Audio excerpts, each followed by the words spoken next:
So that's counterintuitive, Bob, that it's easier to think 10 years out than 1 year out. Why do you Yes. think that's so? You're right. It is counterintuitive, Wanda. Take an example, a current example from Silicon Valley. If you look 10 years ahead, it's obvious we're going to have sensors everywhere. They're going to be very cheap.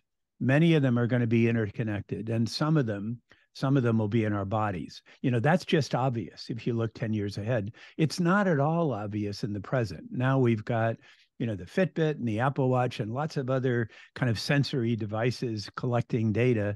And we also have what one of my colleagues, Rachel McGuire, calls the health data gold rush, where you've got companies of all kinds kind of rushing to figure out how to process all this health data and help us make healthier choices without being confused. So that's just one example of many where if you look 10 years ahead, you can get clarity of direction, even in a highly uncertain time. And once you have that clarity of direction, such as ubiquitous sensors, then you can say, okay, given the fact that that's where we're going, how do we get from here to there? Right. So I think if I get this correct, the idea is that it's too noisy to know exactly what will happen next year. But we know out in the future, some distance ahead, 10, maybe 15 years even, where we'll end up.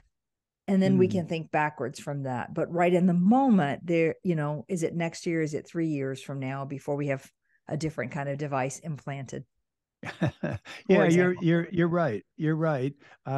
And I'm not saying you ignore the now. There's no way we can ignore the now. That's where we live and that's where we make decisions. I'm just saying the future back gives you a more clear sense of where you're going directionally. So you can't really be certain about where you're going. I'm not saying you can predict the future. We don't even use the word predicted Institute for the future. What we do is what we call forecasts, which are plausible, internally consistent, provocative stories from the future designed to provoke insight and action. So we do a base forecast and we do it annually, actually, and we've been doing it for almost 50 years now. So we're the longest running futures think tank in the world. But the question is not really, can you predict? Because nobody can do that.